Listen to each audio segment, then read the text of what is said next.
historian or something. Am I telling a story? Oh, no, I'm not a historian. We're debating about women's intellectual ability in Islam. Tell it to me. I'm ready when you're ready. Do you want to summarize it, or shall I summarize it? I think you should summarize it. You're good at... Content of everything!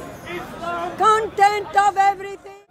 We're debating that in the Hadith there is a section of text which I think is 241. The number is 241, and I think there's another section which says that women are intellectually deficient,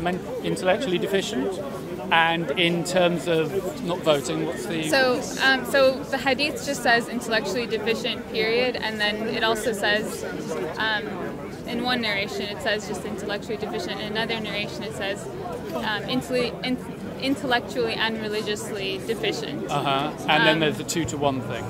And then in the Quran it says that the testimony of 2 women is equal to 1 man's testimony. So specific to testimonies and giving judgment. So one explanation for the Quranic portion is that a woman's testimony could be influenced by a man, by her husband, by societal pressure, which I think is fair. Historically, women have been in a very vulnerable position and continue to be in a vulnerable position today. Actually that's good. Okay, so then it's not an XY chromosome thing. They're saying... in the Quranic sense, yeah, you could explain it as as just like a societal factor, or it doesn't link to your chromosomes. But the issue comes, or at least there is some contention with the Hadith, which explicitly states that women are intellectually deficient. That's the bit I read. Yeah. Okay. And I think, so when we talk about intellect, what do we mean, right? Because we know that IQ levels... Well, the reason that I sent you this link is because Jordan Peterson debated recently, and he was accused of saying that women had different intellects to men. Yeah. And in the Kathy Newman interview, he said no, they have the same. It's proven. Yeah. So the test data's in, apparently. If you trust Jordan Peterson and these psychologists, men and women demographically have got the same intelligence level. And the what is Quran IQ seems test? to say not. Well, so the Quran actually, you could explain that verse, like I just said, through societal and like familial reasons, right? I was quite impressed by that. So women can be pressured into giving a testimony that might not be true, because either their husbands coerce them, and I don't think it's an outrageous thing to say that women historically were in vulnerable positions. Yeah, if they're vulnerable, it makes sense. But you're being very brave, and you're hanging in with the notion that it's not just saying that. It's actually saying something about the XY chromosome. So the Hadith is a little more tricky because that explicitly states that women are intellectually deficient and religiously deficient. There's no... And you disagree with that? As a Muslim, I have to accept the Hadith, and I have to reckon with what it could mean. I think one explanation of the Hadith is that during the... there are 2 iterations of that Hadith. The second iteration says women are intellectually deficient and also deficient in their religion. And a woman asks, why are they deficient in their religion? And the Prophet responds, they're deficient because they have their period, and they can't pray. So that makes them religiously deficient because they can't observe fasting or prayers during that period. And then she also asks, well, why are they intellectually deficient? And he responds, because I think they're ungrateful to their husbands. So it was also... Is he making a judgment of them temperamentally from the biology? Yes. What we're looking for, the danger point is going to be, the danger is if he's making a biological statement about women, Yeah. If he's saying the culture of our time means that women are more likely to be strong-armed into something, I think we could agree that maybe there's some sense in it. But if he's just making a biological statement about being a woman, and it's not a case of when they're on their period where we might be able to construct an argument that when hormonally you're a bit more imbalanced, But if we ditch that as well, he is actually saying even when you're not having your period, because you're a woman, there's still an intellectual problem. So, and I mean, I would have trouble standing behind that just because there is this... Yeah, this is what I want to see. So, I mean, there is this idea that the intellect and the deficiency is caused by this hormonal thing, and that... Given the recent test data implies it's not true. And if Muhammad's always supposed to be infallible and the Hadith and the Quran are literally absolutely true, this seems like a good litmus test of whether or not you want to hang with the literal truth of the Quran, or you might want to start interpreting it a little bit. So when we talk about IQ tests, what are we measuring exactly?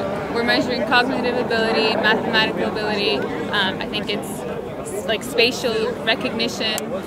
It doesn't necessarily test things like judgment or your attitude toward life, right? So when we talk, I think here when we use the word intellect, we're talking about something a little more broad than just cognitive function. We're also talking about judgment, and in that sense, yeah, it does seem, the Islamic tradition does seem to suggest that women are more impaired in their judgment.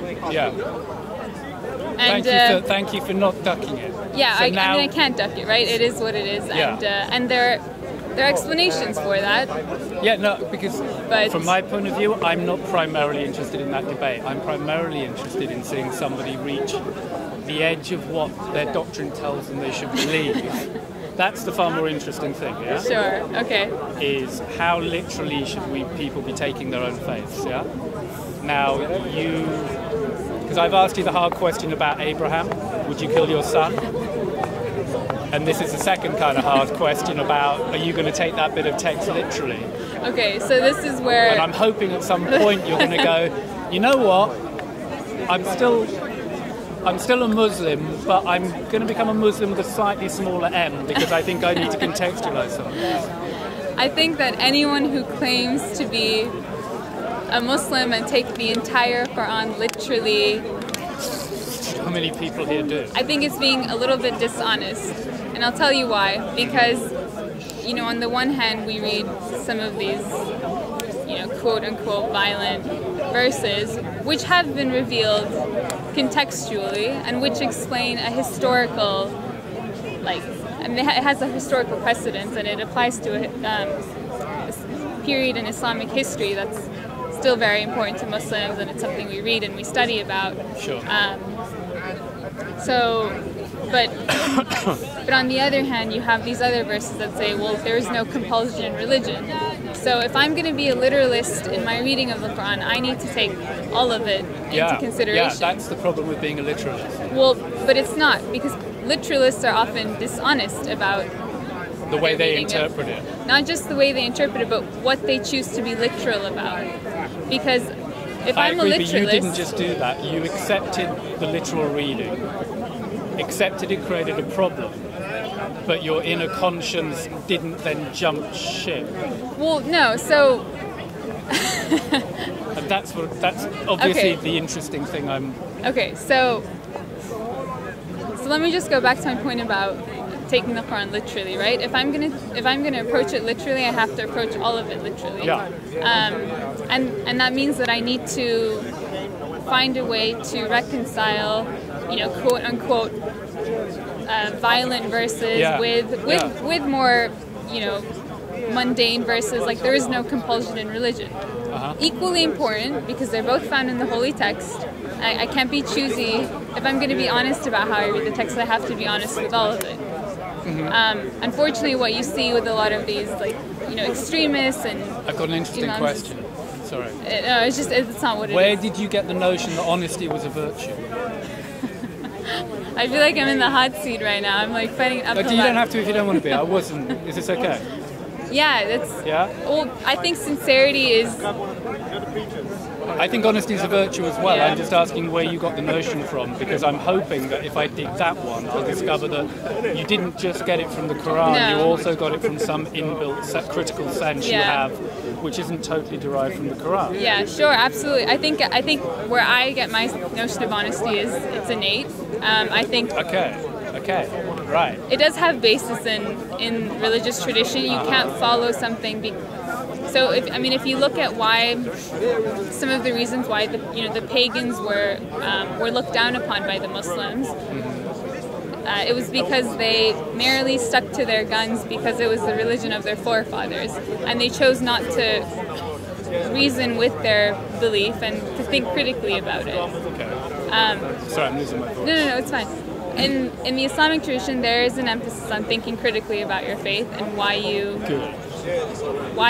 believe what you believe. I don't think that necessarily there's an acknowledgement then that you have an external moral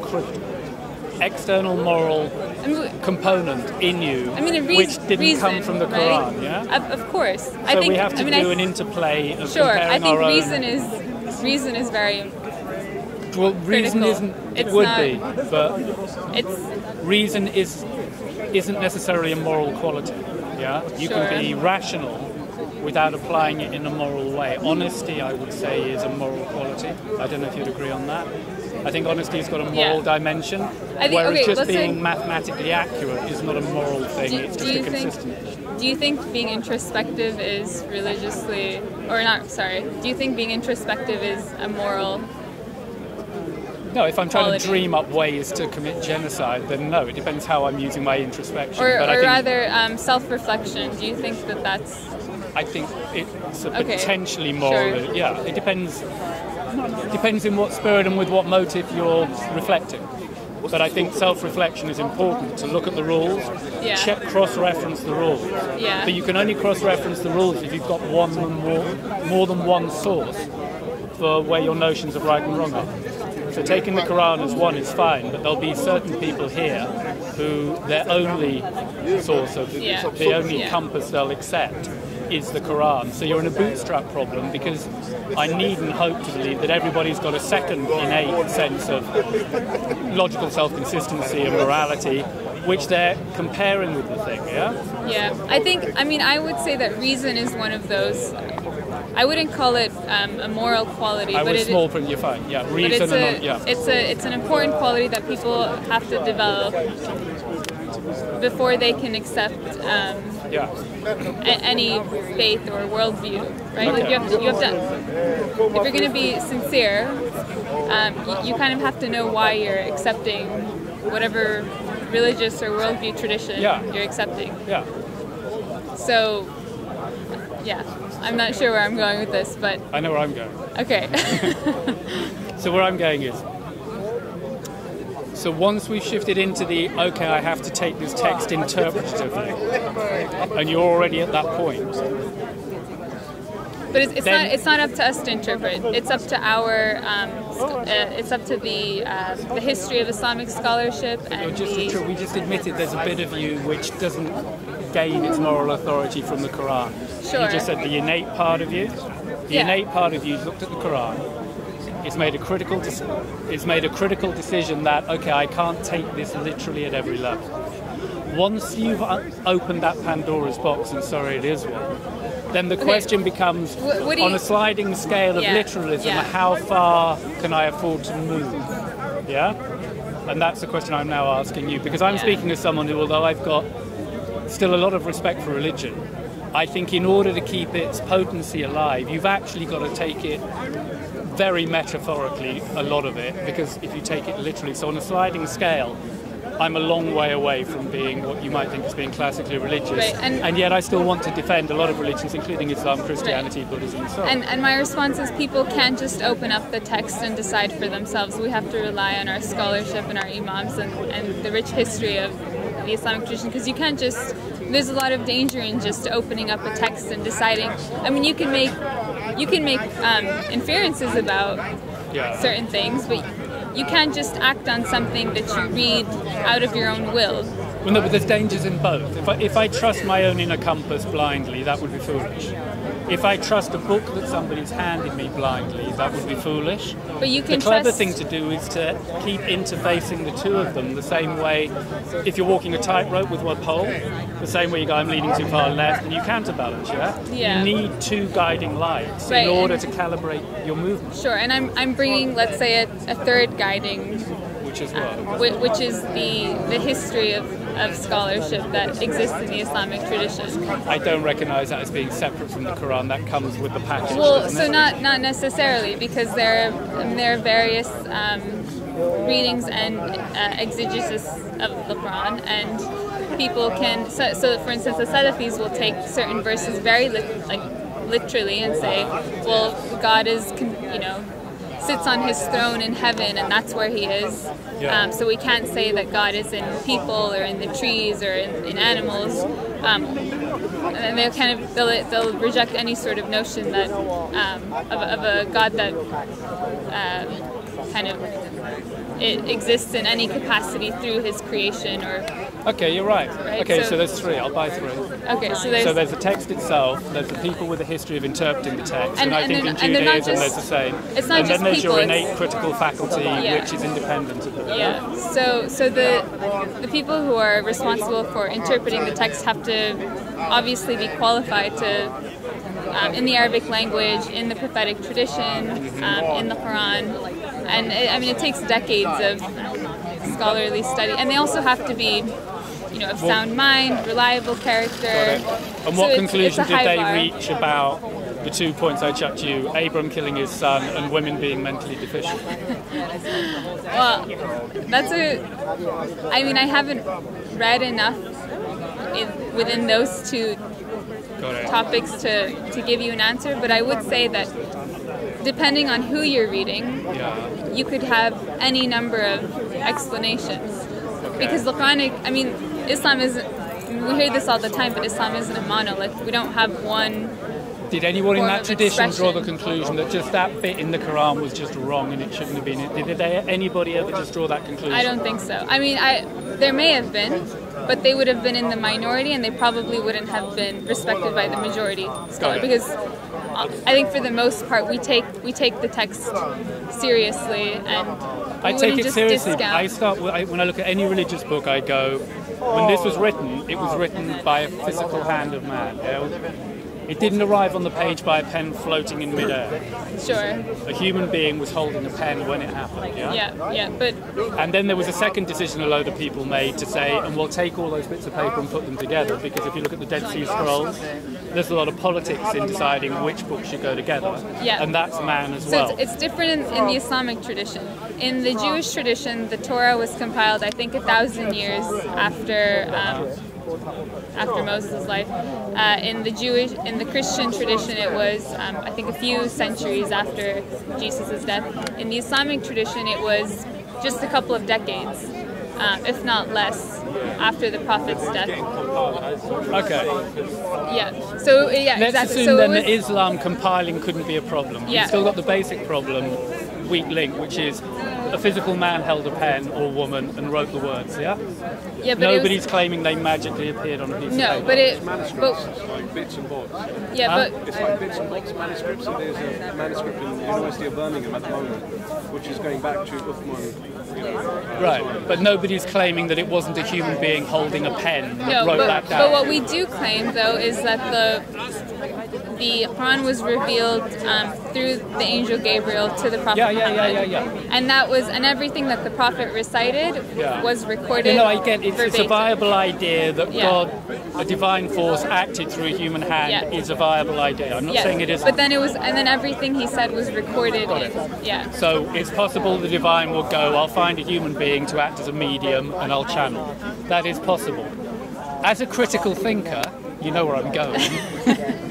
It's also not impossible that the person who wrote the thing may not have been 100% infallible. But there were many people recording the even text. More potential for infallibility. But also even more potential to cross-check and make sure that every version of the text was. What are we saying? That different people sat in different rooms and were divinely inspired to write the same text without cross-referencing, then they compared notes and they had the same thing. So if they did that, I'm very impressed. Is that the deal? Yeah, it was.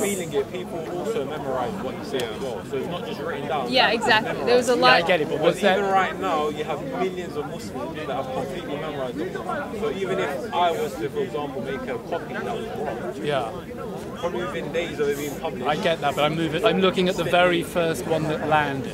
That's what counts. You know that's what counts. Yeah. Once it's copied, you can copy and copy and copy. Yeah. That doesn't prove anything, yeah? If I self-consistently record on paper the statement the Earth is flat, it doesn't make it any flatter, all right? So the question is, where was it first written and what physical hand held it? And to what degree is it reasonable to question the integrity of the person who wrote it, yeah? I get they could have been divinely inspired and maybe God works that way. I don't personally believe that. To me, it's more likely whoever wrote it was internally actually inspired by their own godliness.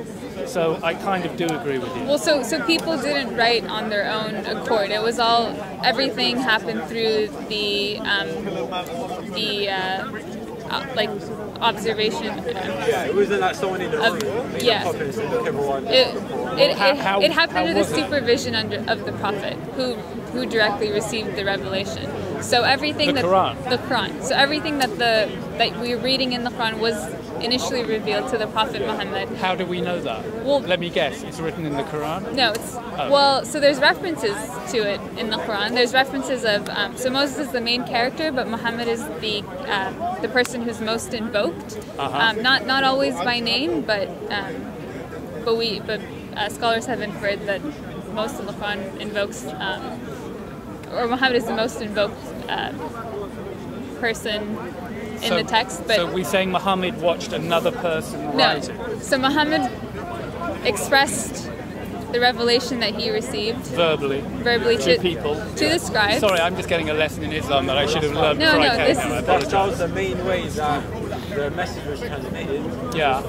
And meanwhile, he could not read or write, so he could not compile it by hand. Yeah. So he would voice. Okay. And so meanwhile, spoke, many other people wrote. Yeah, many people wrote. Many people memorized it. Yeah. So when the time came to compile the text, that wouldn't be through consensus of everyone that heard it and everyone that memorized it. And other people that so let's assume then that the word of Muhammad was the original source for a minute and that it was therefore ascribed accurately.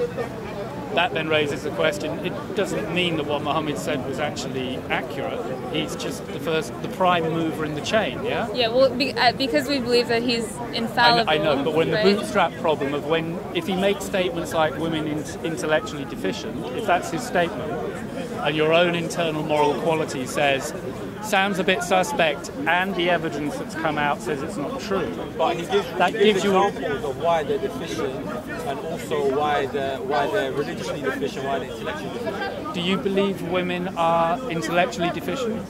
In what sense? Because in the intellectual sense. I'll give you the example that he said, and you can make your own inference from that. He said that they're intellectually deficient, and he gave the example of two women that have to testify for one man. Yeah. It always has to be one man present as well. You can't just have like 6 women testify for one man. Sure. Do you want to come in? There's a camera.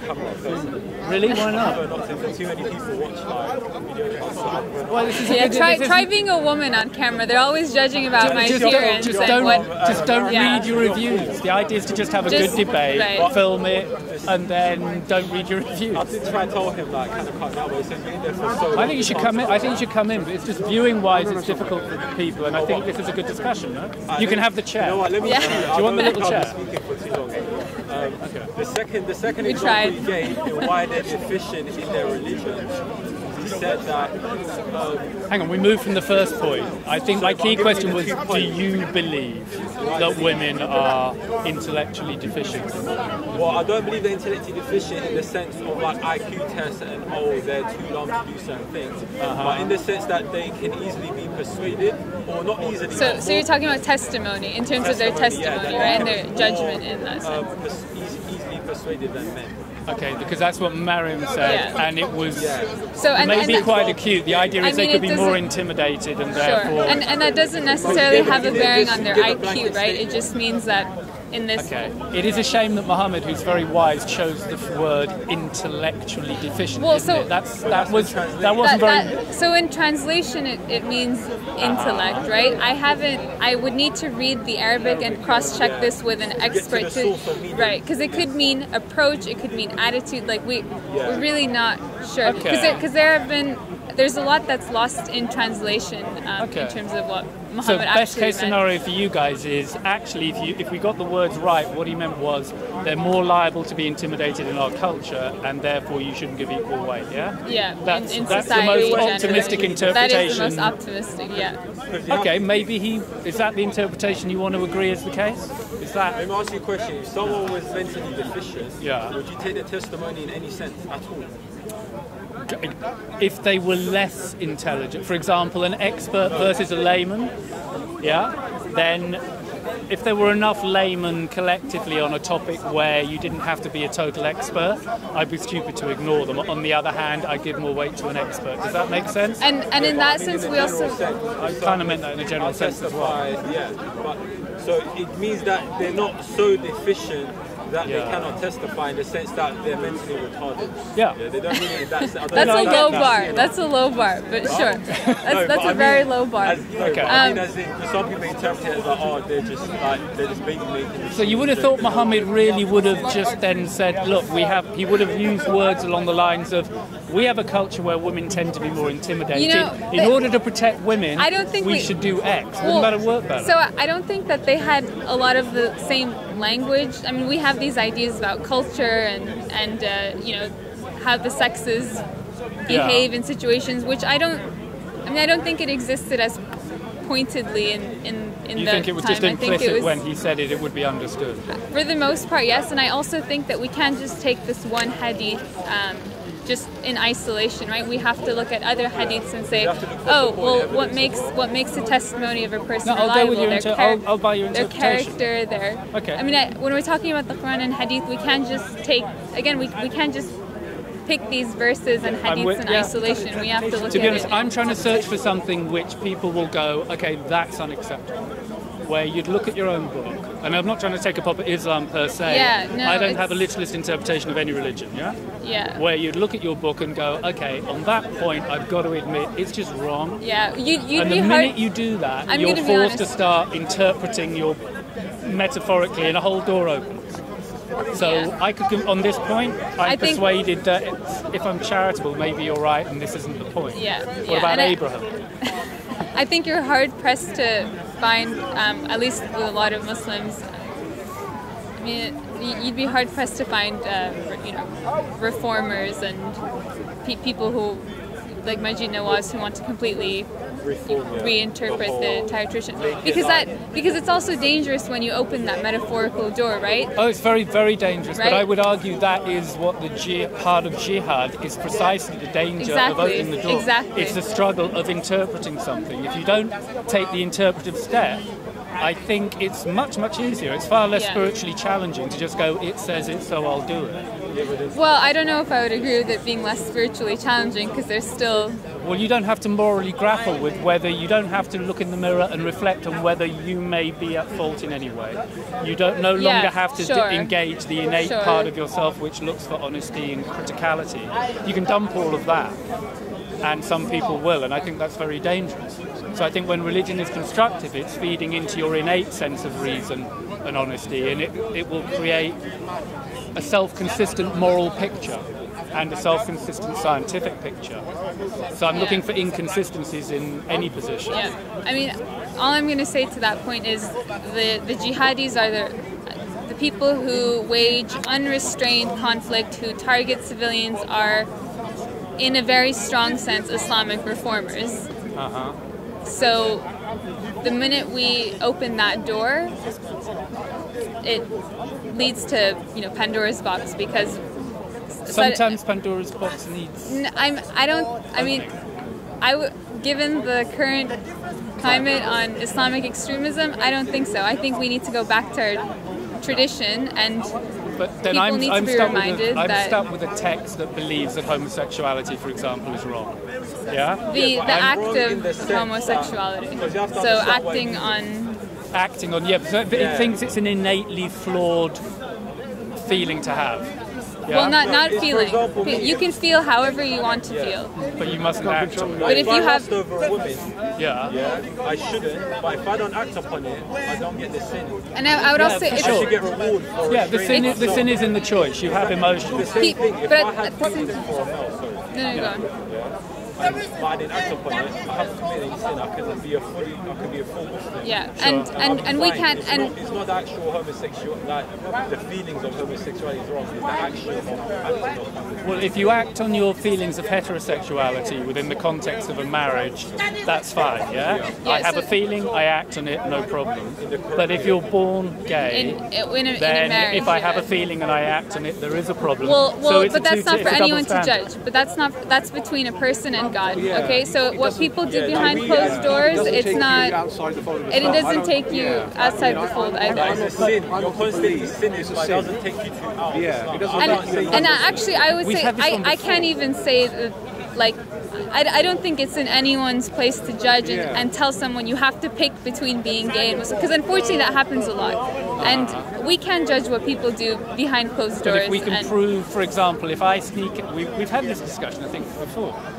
So if I sneak into your house and I put a little spy camera, and then you come home, it's very un-Islamic of you, by the way, to spy on people. To spy on people, you can't eavesdrop, you can't spy. Which you did behind closed doors, and you weren't trying to offend anybody, blah blah blah. And then I leaked the video, and now we know you did it. How should you be treated? You should be punished. I know I'm in shit because I did a bad thing, but where are you? Because now on camera. Where does that leave you? Then you'll be punished. You will be punished. Well, you don't see the moral inconsistency in that. Yeah, so if you choose to go home and you make a choice to privately do something, you won't get punished. But if some arsehole comes along and screws you over, suddenly you do get punished. That's morally inconsistent. So but the question is asking. You're saying you do get punished. Who's going to make that punishment, right? I'm hearing that. I'm hearing that Sharia law will have an opinion. Maybe I'm misinformed. Well, I think it depends on the judges. Like I think that it would lie on the hands of the judge. There's no. I don't know for a fact, but if I were to check in Sharia law text, you need witnesses technically. I know, right? it's a video camera, it's film. But you have to see the penetration happen. I'm a very good photographer, and I had an excellent lens. You're driving us into. Yeah, I'm afraid. Look, except the hard case hypothetical. If on camera I get all the information a Sharia court needs. At that point, it seems morally inconsistent to me that somebody should be punished. Can you see where I'm coming from? I see where you're coming from. I just think that it would be in the hands of the judge then to decide. That's a bit of a cop-out. Well, that's a hell of a cop-out. I don't think it's a cop-out because there's no... What? I mean, we have to think about, in some sense, creative ways to deal with situations like that, right? Because you've the Quran doesn't tell us, way to deal with a situation might be to go, maybe our assumption that gay is wrong is a bad assumption. That would really solve the problem very, very easily. But then we're opening the door of reformation. We're opening the door of reformation, and that's dangerous. We're opening the door for what? For reformation, and that's a dangerous. That's what the jihadists do. That's what the extremists do. Okay. I've also done that, and I'm not a jihadist or anything. Okay. I think this. But it can lead to that, right? It can. You're definitely opening the door on reformation. No, I'm not. No, what did you call it? Reformation. Well, no, creative solutions to. What word do you want to call it? Interpretative. I like what you said before. Revision. Revision. Yeah? Okay, revisionist view. Opening the door to a revisionist view of anything is a slippery slope. Yeah. However, I hesitate to call it slippery slopes are a positive. Historically, I think when you approach a slippery slope, you should go, everybody watch out, it's dangerous, you might fall. But if you want to climb a mountain, you've got to do some slippery slopes. Otherwise you just sit at the bottom of the mountain going, slippery slope. Sure, but that's in the it's not in my hands, it's in the hands of the judge who has that case and who needs to make that decision, who has the backing of Islamic theology and the rest of it, simultaneously in the hands of your own inner critic, the honest, rational part of yourself. The rational part of myself tells me that I'm not qualified enough to make a judgment on that kind of case. You know you're jumping. You're jumping. I'm not. Shit. No, I'm not. I have to be honest, right? That's not the point. The very fact that we're playing these legal games is a massive red flag to me that we're standing on the wrong ground in the first place. The minute you've got to play with small print in these things and go, did you film penetration? Well, you're down to a level of no, but it's not my place to say. The punishment is twofold. One is with God. you only commit a sin with God. It's only if you get caught, you get punished. So we're saying that it's extremely hard for you to get caught, to be convicted of it. Yeah. But the fact that doesn't matter. The point he's is giving you a very specific hypothetical. Yeah, I always and go for the hard case scenario. I mean, this is the easy one. The hard case scenario is you could get caught. Yeah? I don't, if 99% of the time it's because my lens was bad or whatever you did, that's not the point. Yeah, the point is, there's a book that goes, if you get caught, you're in trouble. Well, no, it doesn't say that. It doesn't say that. It says, it just says it's wrong. Yeah. It doesn't tell you how to... Did you guys have a conversation last week as well? Probably, was it like IQ and stuff? Oh yeah, DNA and races and which got interrupted quite a bit. Let's start over again. Do you mind if we start on what? The DNA, IQ stuff. Well, we're in different territory right now. So are you part of Extinction Rebellion? Extinction Rebellion. Can't hear you, I'm sorry. They're looking at your... Oh, somebody stuck it on my... Are you part of that group? I walked through there and someone's put the sticker on. Yeah, I'm basically on side. I'm not saying they're foolproof, but basically, yeah, environmentally. In principle, maybe tell me if they're doing something terrible and I'll revise my view. Right, cool. What's the conversation? The conversation now was... I'm trying to get... I don't believe that literal interpretations of any religions are a bright move, yeah? Yeah. But I'm very in favour of religion in principle.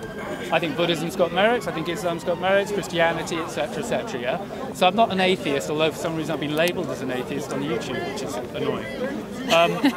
So I'd like to see people recognise the positives in religions, but I think that's only possible if the religions simultaneously are self-critical and realise they can't take themselves literally, yeah? So I'm pursuing that with Miriam within the context of Islam and trying to present hard situations to her.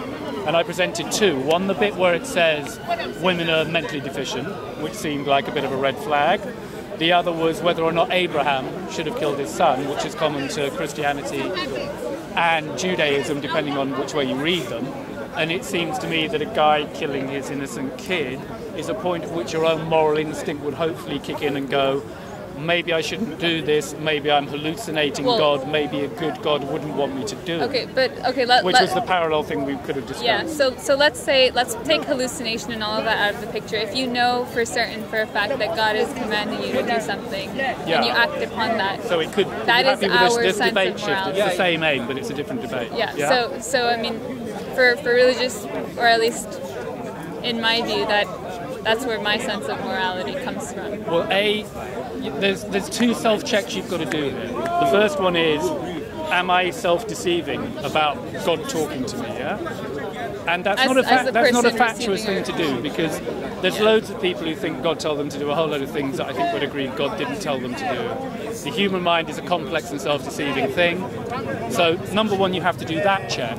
You have to always be asking, how much can I trust myself? The second thing is, even if you know you can trust yourself, then you've got to do a morality test on the nature of the God who would be asking you to behave this way. I don't take it as read.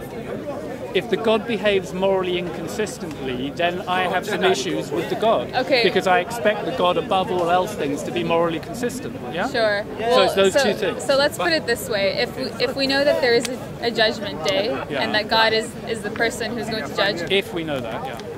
Let's say for the sake of argument there is, I'm not going to turn around and say, well, I don't like that God has said this, or God has said that. I mean, that's something I can reckon with within myself, and it's something that I consistently do.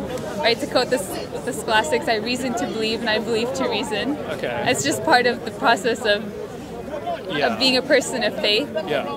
But even if this God was consistently was morally inconsistent, I still think that it would, from a very practical point of view, it would still be in my favor to follow whatever it says, because on Judgment Day I'm going to stand before this God. So yeah, it's a that sounds even more immoral. I mean, why is it immoral if? Because now it's a selfish thing, right? What I'm hearing is somebody going, look, if a few people may have to get shafted here so that I can get salvation, then I'm okay with that, because my understanding of God, in whatever faith it is that is not the morality that God is promoting. So your decision to accept an immoral thing is actually, to me, contradictory to what I get from religion. I mean, but that's but you're very honest about it. That was very, very honest. You look so kind of innocent, but actually you're really looking out for number one, yeah? You are.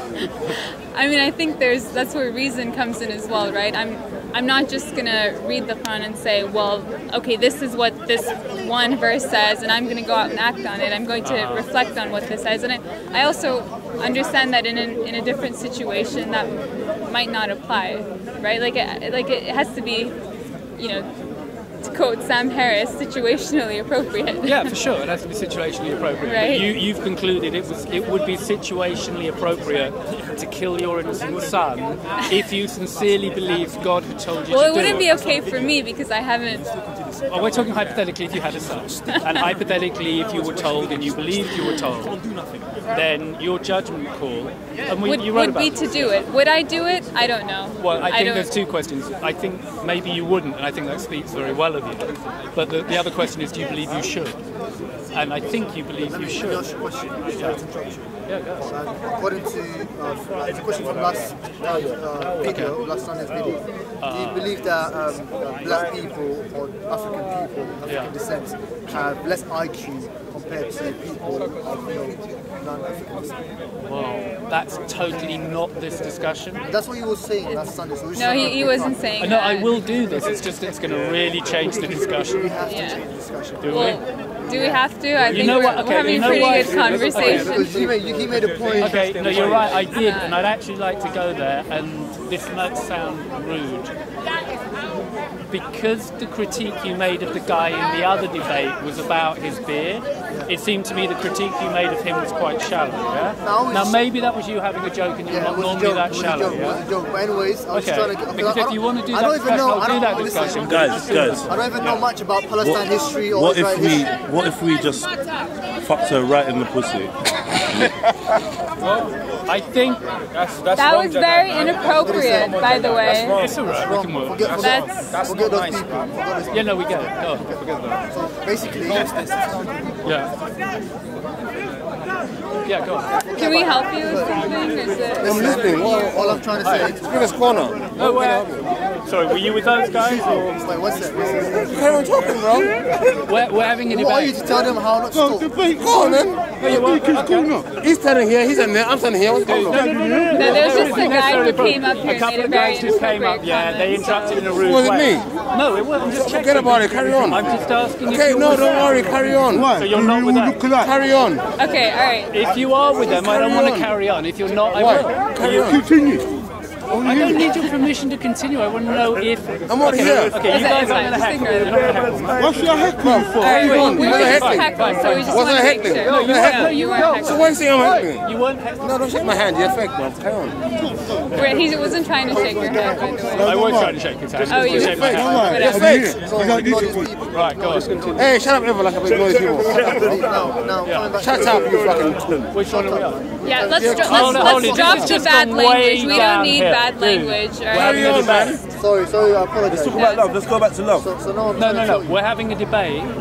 If you want to join in, it's got to be serious. Constructive. I know. The thing you just said was not cool. Respectful, if you don't mind. I said something last Sunday concerning people of African descent having less IQ than other people. So I'm trying to get back to that, so you guys can join in and he can clarify what he's saying. Okay, that's not the debate we're having at the moment. We're talking about love now. You have to clarify yourself. Talking about love. We're not talking about. I don't know what you're talking about. Blacks having less IQ. That's another. No, we're actually talking about religion. We're talking about right now. We're talking about religion. I'll have that debate with you if you want, but not this second.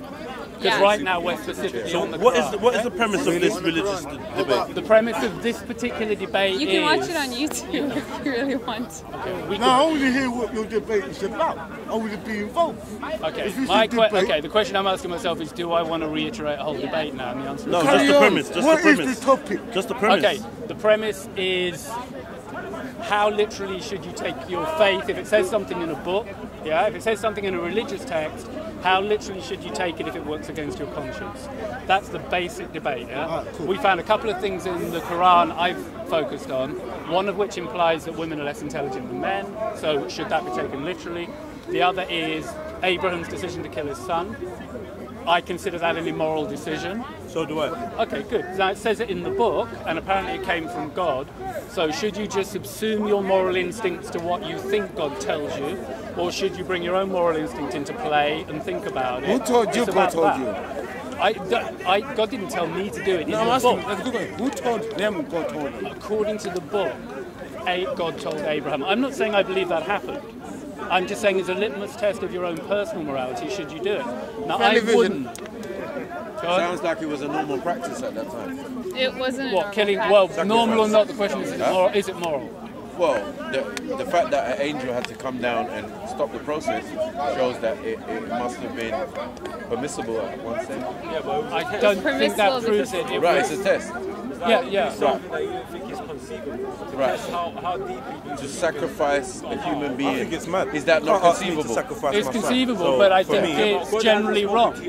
Yeah, well, if God spoke to me directly and your asked me to instinct, kill your my son, default response to killing another person should be no. Right. So if you understand masonry, is that not Masonic? Is it not symbolic? What do you mean? The killing and the stabbing of an innocent. These are... There's a ritual which is symbolic in Mason. Yeah, right. But in the Book of Abraham it's very specific. So it's a ritual. No, it's a ritual. Is it not a ritual? The way the story is told in the Book of Abraham is God said to Abram, take your kid up the hill, get a knife, kill him. Abram went, I'm going to do it, literally, and then his hand was stopped. Now, you could take the easy way out and go, well, with hindsight, it was all okay. I think that was a sin of the spirit. Yeah. Because apparently, if you think about committing a sin, then it is a worse sin than actually doing the sin. So I think that Abraham thinking about, I feel like it doesn't make sense for God to say, "Thou shalt not kill," and then before that make somebody kill someone. It doesn't make sense to me. I don't think that was the Creator speaking to Abraham. Yeah, I think the moment Abraham raised the knife and made the decision to kill his kid, before God stopped him, in that 2-second period, I think Abraham was acting immorally, and his instinct should have stopped him. Yeah. So you're saying he should have went against what God I think asked him he should to have do done a double check. He should have gone, A, can I really trust my instincts that I've got the real God talking to me? And if he went, then he should have gone, B, if this is the real God, how morally consistent is this God being? Is that his judgment call? I think if you assume that every human being of initiation. Whatever the reason he's killing a kid. No, it's symbolic. If it was symbolic, it's different, but assume it isn't. That's a hard question. No, if it's symbolic, it may have been symbolic. What do you mean it was symbolic? He didn't ask him to do it. No, the whole act is something that is rites of passage, right? So rites of passage, or to join an order of a particular thing. So in masonry, you have to be willing to kill your own son to join, but you're not going to actually kill your son. We can move on. Kill yourself for the cause. So basically, you're killing yourself. So in spirit cooking, it would be a symbolic child. You know what I'm saying? That they if it's symbolic, there's no hard moral dilemma because it's just symbolic. But if it's literal, there's a moral dilemma. What did it do to you? What is it? Is it literal or symbolic? But it was literal. It was literal. Because he literally put his son and was ready to stab his son. But that was literal, Is Abraham real though? It's symbolic because Abraham is not real. So how is it real? Would you like me to take the seat? I'll debate with anyone who's going to be serious. What's the debate? What's the topic of religion? Yeah, let her debate religion. Come on, they hadn't finished their whole debate. No, that was mad. It's like people just walked up, thought, speaker's corner, I'm just going to speak. And they don't wear like that. I hate that. You also made an inappropriate comment. I did. That threw you, innit? Yeah, you're right. That threw you. No, it was right. My opening statement was... Everything you've said since then. Yeah, I know. I did apologise. Oh, well then thank you. Yeah, I've repented. Dude. I've repented. You know what I mean? I'm born again. That was the old Jedi. The new Jedi, save. The old Jedi said silly things. The new Jedi, let's debate. Let's have intellectual discourse. Let's do it, man. Let's go, man. Woo! Yeah! Okay. Let's get back to discussing killing children, shall we? Oh, I see. So at what point should you question that instinct that goes, I'm going to kill a kid? And I think you should. And I think a God who would make me do that maybe but we're is assuming immoral. that he didn't, right? We're assuming that he just sort of had this... I mean, I think given that this story isn't is in these is in the Old Testament and in the Quran. It's in 3 religions. Right. We have to take seriously the fact that Abraham was absolutely certain that this was a commandment from God, and based on that, decided to act on it. Right. So the axiom that you're coming to is, as long as God says it, I should do it. Well, what you said, it's in 3 religions. It's like the majority. Well, the Book of Abraham is in the Old Testament. Wait. Yeah. You said 3 religions. Yeah. Do you know how many religions are on the world? It may be in more than that. So when you said it's in 3, like the majority, like no, it's in 3. Abrahamic. The Abrahamic tradition. That's 3. So what are you trying to say? That there's over 200 religions. So when you say like there's 3, like the majority, like no, I didn't say it like that. You projected that onto it. All I'm saying is it's useful because it's a story that isn't in just one religion; it's in multiple religions. Yeah. The fact it's in more religions means that if you crit the story, you're critting more than one religion. So I'm trying to put Christianity and Judaism and Islam in the moral firing line all at the same time. That's the advantage of the story. Yeah? If there are more religions that quote the book, great, we can put them in the firing line as well. Abraham is the father of them. And I'm a fan of religion, but it's the most... Makes sense. It's the Are most you religious concise yourself? way Do you have a religion? I think a world without an understanding that there's something transcendent going on is a world that's missing something. So who is the creator? Just quickly, briefly. There's no brief. Is there a scripture that you subscribe to? There's not exactly. I think it's nearly all metaphor. But I think there's something. So you take from all of them? Yeah, I think take what's good in there, and there's some good in a lot of stuff. Yeah. Cool. But I think we're transcendent. I think at a fundamental level we're transcendent. But that's a very abstract discussion. Yeah. So I just want to push back on your point about kind of getting this commandment from God that sounds immoral, right? Like. Yeah. Abraham was given this very difficult commandment for a reason, and that he didn't become the father of the Abrahamic faiths for nothing, and it was precisely because of his devotion. Yeah, his credentials are brilliant. That's what makes it even more frightening. Well, he was known. I mean, in the Islamic tradition, he was known as the friend of God. I think it was a very, again, it's one of those moral commandments that was found in time and place, and it was meant for a specific person. I think you're trying to bring in moral relativism when we're discussing moral absolutes, and it's well, I think in this case it is relatively moral. I think. Can I give you what I think is your best case counter argument? Okay. Sure. Personally, and then I'll give you my best case counter argument to that. Okay. I think your best case counter argument is simply to go, I'm a small human being, the mind of God is unknowable, ultimately he knows I must trust and have faith and do, even though it feels wrong. The big picture is, it makes sense, and I have to have faith in that, yeah? Yeah, that's your best way out. But also in this case, contextually, what Abraham did was, and that was the moral thing to do, and it's hard to conceive of myself as being given such a commandment because I don't have that channel, right? That you can imagine this. Well, I don't believe you can. I can imagine it, sure, but like. I can imagine being asked to kill somebody, and I can imagine what I should do and how I should act. It doesn't make sense to me to imagine something like that on a pragmatic viewpoint, because it was Abraham's test. No, we can chuck the test to you. That's the thing to do. Give yourself... Well, you know my response to this highly hypothetical. Your response seems to be, no offence, you had a very nice instinct which went, I'm not sure I could do it, but you had an intellectual instinct which went, my spiritual best bet to stay on side with God is I probably should. Can I add something quickly? Yeah. Like you said, like it's a moral thing, yeah? For me, the moral of the story is, when someone says I'm killing for God, you can take that story in Abraham, God does not command you to kill. Yeah, exactly. That's the whole moral of the story. There's nothing literal about it, it's a moral of the story. When Abraham was an unbeliever, if you believe in any religion, like the 3 religions, you have to believe in Abraham first. So if Abraham not killed because God to kill, who are you then to come after and say, I'm killing for God? Well, I'm sorry, I lost it somewhere there. I'm assuming the story. Let's assume the story is true and you're in Abraham's position. What do you do? But Abraham is the first one who spoke to God, yeah? Yeah, but hypothetically, let's say that it happened to you. Yeah, let's make it you instead. What would you do? Yeah? If you really believe God told you to kill, never mind yourself, just an innocent human being. I said, you do first and I'll see you and I'll follow you. You what? I was saying you do it first, and I'll see you do it, and I'll follow you. Okay, so you wouldn't just blindly follow it? No. Good for you. And I don't think you should either. But we're trying to make the condition hard, so we're trying to make it. Suppose you really, really, really believe it's God. Why would an all-powerful God need me to I think I agree with you. You have to know it's God. This is my point. You can't just believe it. You have to know Yeah, but that one of my God. litmus tests for knowing it's God is the information not... being sent morally consistent?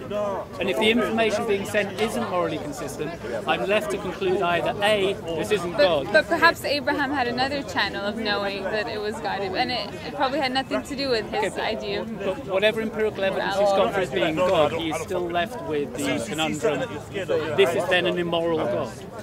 Well, I disagree with that. So you think it's moral? On what basis would it be moral? Is killing moral? Well, killing in certain circumstances probably is, yeah. I think taking in that, the pop at Hitler, I think, is pound for pound maybe a good move. And maybe interpretation of this incident slightly different. I mean, I'm not. Is it? I don't know. I think it's slightly different. That he had a vision, or it wasn't like a direct command of God to say, "Go and slaughter your son." Okay. It was more of a Yeah, vision he had a dream. Yeah, he had a dream. So then he interpreted. You know, we had a chat with the son, and he said, "Okay, maybe this is God telling." Yeah, that's a good point. I think that's what these. Yeah. No, I'm not making this up. I mean, it's Muslims, 2 billion. Okay. Whatever. I like the flexibility, but whatever the source on his information. I think your maybe interpretation is more of a biblical or Judeo-Christian interpretation, because the Islamic one is what I'm sort of telling you, because I'm not an expert. Okay. How does that moral choice, if you were taking it, differ? Forget Abram. Actually, the real question is, what would you do and what should you do? Well, I'm not a prophet, so I think it's... No, if it's you personally. If you're in his position, something you believe is God tells you to kill an innocent person as a test of your faith. I think God wouldn't really, give us a command, because it was more of a vision. Like I said, it was a vision. However it comes to you, that's the moral dilemma you're left with. Yeah, it can come through a vision. It can come through God appearing as a burning bush. However it comes, you're facing a moral dilemma which amounts to. If I had a vision like that, I know for a fact I'm not a prophet, so I'll be really stupid or insane to sort of act upon such a vision. Right, so you would question your senses. Absolutely, because I'm not a prophet, so I know I'll be insane to act upon such a but if you absolutely knew that it was God speaking to you, if you absolutely you pushed me hard on this. Thank you for backing me up. You've got to go for the hard question, because if you answer the hard question, you've automatically answered the easy question. Automatically a prophet. If God is telling you directly makes you a prophet. So is your outrage that Abraham is a unique kind of human being who therefore isn't answerable to normal morality? Is that really it? Yeah, every prophet is a unique human being. For you to be a prophet, I've got to say, it's cogent. It's bloody annoying because it morally screws the whole thing over. You're saying there's another class of human being who doesn't have to obey the same morality as we do. Yeah. So you're saying if we were in that situation, we shouldn't do it. They are the special chosen people. But if you're one of the special people, okay, you just I open mean, a whole new can of worms. Because now you live in a world of people who are walking around you, trust me, going, hey, I'm one of the special ones, right? But how do you know they're not? Because, in the Islamic tradition, we know that the prophet was the last prophet, because he made that clear in his... And there will be many imposters. And he did tell us that there will be... And I give you another example, right? I've got to recalibrate. Yeah. You know it's a cheat. I do. But you also know... I'm not instant, I've got to work out how to get out of it. But you also know what I think. That point was so I just sort of... No, but it's a fair point. I think it sucks, but I can't work out quite why it sucks. I'm trying to it's just a way of jumping the whole moral debate. But the thing is, if it was a law in Islam to say kill your son, then I'm sure many people would morally have a problem with it. But it was a very specific situation. It was specifically as a test of Abraham's faith in God, wasn't it? And that's okay. Now, surely that's an everyman dilemma. Everybody, Job, other books, all of us are brought to a point of having our faith tested. How are you giving Abraham this get-out-of-jail-free card when he's just being tested in a way any of us could be tested? I think that's my counter-argument. No, but the difference is that God doesn't directly. God doesn't. Or He doesn't guide us. No, but the hypothetical is if He did. If I feel it happens, I've got to ask myself, am I delusional? No. you're right. I've got to ask, am I being delusional? And if I'm not being delusional, then the second test surely is this God morally consistent? Is there any point at which you shouldn't blindly follow God? And if the answer to that is no, then you've really got to go, on what basis do I believe in this embodiment of God in the first place? And if the only reason is because you were handed a book and you went, I'll believe that, I think epistemologically, you're way down the line of certainty. You've got to be constantly questioning yourself and your certainties. You can't go that deep into an ideology that you go, I've now shut the door on reflecting again on whether my ideology is correct. But you know, you said something very interesting earlier. You said that juxtapositioning your morality with what you expect of God. So it seems as if you have a great expectation of God. Like you have very high bars. Yeah, I expect him to be morally self-consistent because I think I live in a self-consistent universe physically. I believe if I behave in a morally inconsistent way, people will take issue with me, yeah? If they say, you know, if I say I'm not racist, but my sister can't marry a black guy, they'll go, you're being inconsistent, and quite rightly, yeah? I'm supposed to behave consistently, and if I see God doing that, I've got to ask the question, am I following the right God? I could even ask the question, even if this is God, let's assume it is, even then maybe I shouldn't follow him. Maybe he's... I think it's not really whether you have an issue with the morality thing. It's the fact of you have to submit to a creator who tells you what to do and what you might not feel is right. And that's where, I would argue, that's where the crux of your issue is. Well, and that's the argument I put could be your best counter-argument. And that comes down to going, look, you're a small human being, the mind of God is so infinite you can't understand it. You have to, on faith, do it on the basis the whole thing will end up good in a way you can't understand, yeah? That's what drives that, and that's a cogent position. Here's my counter-argument to that. Do you want my counter-argument to that? Because that seems to be driven by the idea that if I could see the big picture, I'd realise it's all good, and that God got it right, yeah? So here's my big problem. Okay, I would simply state, for me, that the creator of the heavens and the earth is the criterion of what morality actually is, right? So what I think in the scale of that, is inconsequential, as long as I can actually Bro, there's a spider on your store. Bro, there's a spider on your elbow. That's right. It's a lucky you don't have poison. As long as I can actually establish this is coming from the true creator of the heavens and the earth, then I don't have any standpoint for you gotta go. Okay. Well, have you stepped in? To be continued. If anyone else would care to take it, good to see you. Thank you for the debate. Well, email or something. Take care. Bye bye. Does anyone want that chair? Because it's empty.